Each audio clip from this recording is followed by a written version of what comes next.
We get them year round in the trawl service that we do right up here in the river, even north of Connecticut, even when the water temps are up. Yep. Although many more in the earlier spring and fall.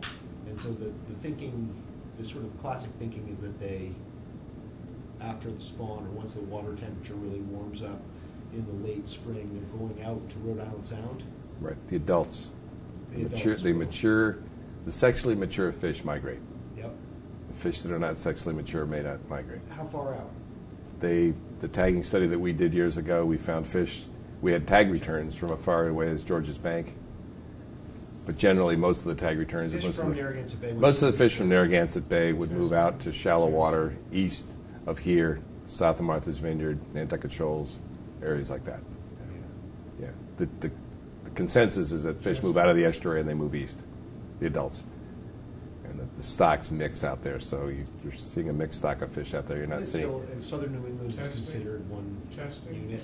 Well, they manage it as one unit. It's managed as one unit, but part of the problem is when fishermen go out, they say, "Oh, there's tons of fish out here," and then they go in the bay, and we say, "Well, there's no fish in the bay, or very few fish in the bay." And the problem is when they're outside, they're seeing a mixed stock, so they're seeing Connecticut fish, Rhode Island fish, and Massachusetts fish all together. When they go in the bay, they're only seeing Rhode Island fish. In terms of the New England, Gulf of Maine, and even up to the Canadian Maritimes, what is the most productive winter flounder spawning habitat? What's the best? What is the most? What is the classic winter basket of winter flounder for the region? Probably the breadbasket of southern New England. This is probably was. Yeah. It probably was the breadbasket of anything north of the Cape. There's winter flounder. Obviously, flounder will go all the way up into the the Maritimes. Right. The stocks are different. The habitat's different. You don't have as much of the typical or the characteristic spawning habitat that you have down here. I mean, when you get the large estuaries like Narragansett Bay, and if the Chesapeake Bay was an area that would be a great estuary for winter flounder, but it's too far south, you have the right habitat. That's soft, sandy, muddy, bottom, shallow, productive habitat. Chris, like to spawn. You have been involved with Save the Bay for many years, and I recall in my earliest time at Save the Bay, there was the winter flounder was on the hats of the very first Explore the Bay education program that we had. Why is the winter flounder considered a symbol of Narragansett Bay? What makes it the sort of local species that Save the Bay put on the hat way back when? Well, we put it on the hat because we had the image available. It's as simple as that, which is really, but really what happened is that when I first was hired at Fish and Wildlife, my first job was to do a tagging study of winter flounder. And that tagging study was aimed at, the goal was to try to determine where flounder were spawning in Narragansett Bay, if there were different stocks within the bay or different populations, different spawning populations. It was all based on some work that Saul Sala did in the 60s. And so we started doing a tagging study up in the upper bay, just south of here, off of Warwick Neck in that area, and tagged about close to 6,000 fish. And from that, as part of the project, we developed that logo, which was the flounder, and that logo was used on hats that we gave to fishermen when they returned tags. That was their reward. And then we just picked that up because flounder was sort of almost like a bellwether of species in the bay at the time. Everybody liked winter flounder. Winter flounder had a big fishery at the time. It was one of the more important fisheries at the time. Isn't today, but it was. So flounder just became that really species that everybody wanted to care about. And is it, why not summer flounder? Why not striped bass? Why winter flounder? What about the winter flounder do people associate with Narragansett Bay and Rhode Island? Well, the stocks were large enough at the time that there was a lot of winter flounder available for the fishery. And the fishery took a lot of fish. It's a very delicious fish. If you've had a fresh winter flounder, there's nothing like it. It spawns in the wintertime. It's in the bay at times of the year when other fish are not there. I mean, summer flounders in the bay when there's a lot of other things around. So it doesn't seem to get the attention even. And it's a larger fish. The numbers aren't as high as they are for winter flounder, or they were for winter flounder. So it's just one of those species that everybody could catch. It was easy to catch. It was easy to trawl. It congregated in large areas during spawning migrations, and during the spawning, it was a fish that was easy to harvest. Chris, some of your work on winter flounder habitat, especially around the different dredging projects that took place in Narragansett Bay and the Providence River, described places like the Providence River, Mount Hope Bay, and other upper areas of the bay as more important for winter flounder than anyone had ever thought. And it's funny because some of these same areas are the most susceptible to pollution, and people think of them as not very good fish habitat, and yet winter flounder, which is a marine species that is emblematic of the bay, appears to like the upper estuary, these same places that suffer the most pollution we're working to protect. Why is that? Well, flounders haven't changed. You know, evolutionarily, they've developed the sort of the drive to spawn in certain areas based on the habitat, based on wherever they just decided that they were going to spawn originally, however far back that goes, whenever original it was. And it turned out that the upper estuaries is where the flounder really like to go. And if you look back at the old charts in Narragansett Bay, you'll see that Providence River looked a lot different than it looks today, that the area out here was a lot different than it looks today, that these fish are going back to the areas that they always went to, historically, evolutionarily. Not the same fish, obviously, but you know, the same species is moving back to the same areas that it evolved to spawn in, you know, thousands of years ago. And what it's doing is it's hanging on to those areas despite the impacts of man and humans and society on the estuary. So they're trying to go back to these areas to spawn. Now, whether the habitat is there anymore, some of it's been lost, a lot of it's been degraded, whether it's still there, it's been dredged, things like that. These fish are going to try to go back to those areas, and what's happening is they're moving into the areas that they have traditionally gone into. If they find the habitat, then they spawn there. If the habitat's not there, you know, sometimes they shift to adjacent habitat, but you know, they need a particular habitat. They're not going to change quickly.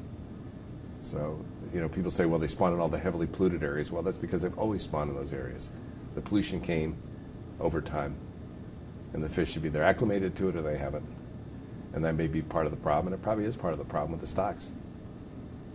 It makes me feel old to say this, but I remember when I was a little kid, I could fill the deck of my dinghy with winter flounder, you know, just using some clamworms and a sinker in Point Judith Pond. We know that winter flounder stocks have severely declined in southern New England and really throughout the range. What are some of the leading reasons for the decline? Well, I think it's a multifaceted answer. There's a lot of reasons for the decline in winter flounder. I mean, certainly the only one that we can control easy is fishing. So overfishing has been a problem for winter flounder in the past. There were many people who would go out and probably catch as many winter flounder rod and reel fishing that the trawlers were catching with nets. I mean, at the time winter flounder was at its peak, there were just as many people out catching rod and reel fish as there were people catching fish with an otter trawl. And some of the tagging data that we developed show that the commercial fishery was not necessarily catching more fish than the recreational fishery. They were so easy to catch.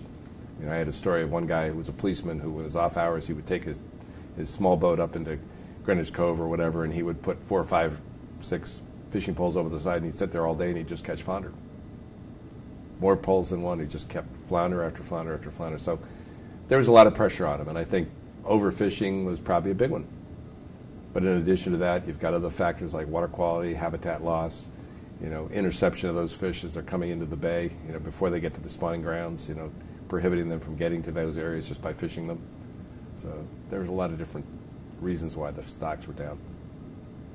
Is it true, Chris, that we've heard characterizations that the whole cast of characters in Narragansett Bay is changing, that the classic cold water fish assemblage of things like winter flounder and members of the codfish family, lobsters that like it cold, are all declining, and that other species that can tolerate the generally warmer and perhaps more nutrient-rich conditions in Narragansett Bay have done better. So I've heard even the characterization that fluke or summer flounder have gone up as winter flounder have declined. Is there any truth to that? Well, some of it's probably related to just niche change. As one species is driven down, another species that's capable of taking that niche can move in. That's part of it. I think the other part is yes, there are species now that have extended their range, definitely, from the southern range into this area. When I started my survey in about 85, you never found a northern kingfish in Narragansett Bay, very rarely. By the time I retired, and whatever that was a couple of years ago, northern kingfish are everywhere. And there are other southern species that have moved into this area in larger numbers, that have moved in and taken hold in this area. And what you don't know is what impact those have had on local species or indigenous species that are normally here, and what impact it's had on species that have been driven down through overfishing, habitat loss, and now maybe recovering with good management and maybe some habitat restoration. But they can't do that because now something else has moved into their niche. So I think, yes, I think there are species, definitely species that have moved into this area that were not here before. I mean, the summer we had the lizardfish. You never saw so many lizardfish in this bay, and lizardfish is something I never saw except in the Chesapeake Bay, or occasionally in the Narragansett Bay, but very rarely. Winter flounder gets a lot of attention by regulators in different kinds of permits for things like dredging, power plants, the development of energy facilities, inshore and offshore. Is it the keystone species? Why is winter flounder the one that really drives all of the regulations in terms of what you can do and develop in Narragansett Bay and the Rhode Island coastal waters? Well, I wouldn't say that it drives all the regulations. What I would say is that winter flounder spawns at a time of the year when there's very little activity going on in the bay for other species. And what happens is that if you look at the peak times during the season, which is July, August, June, you'll find tons of species in the water column of different fish, okay, all kinds of larval forms. But if you get into the winter months, you find very few. And the ones that are there are things like winter flounder, some sculpins, some things like that. And that particular species, because it was so important commercially, needed to have its water quality, its dredge time protected, because it was the only one that occurred, one of the few commercial ones that occurred during the wintertime. So what happened was we picked up on that one in combination with all the other species. And yet winter flounder drove a lot of these dredge windows and a lot of dredging prohibitions and things like that, because it was a species that occurred during that period of time when there weren't a lot of things, when there were not a lot of other species available. And because it was important commercially and recreationally, that it was one of those species that we had to focus in on.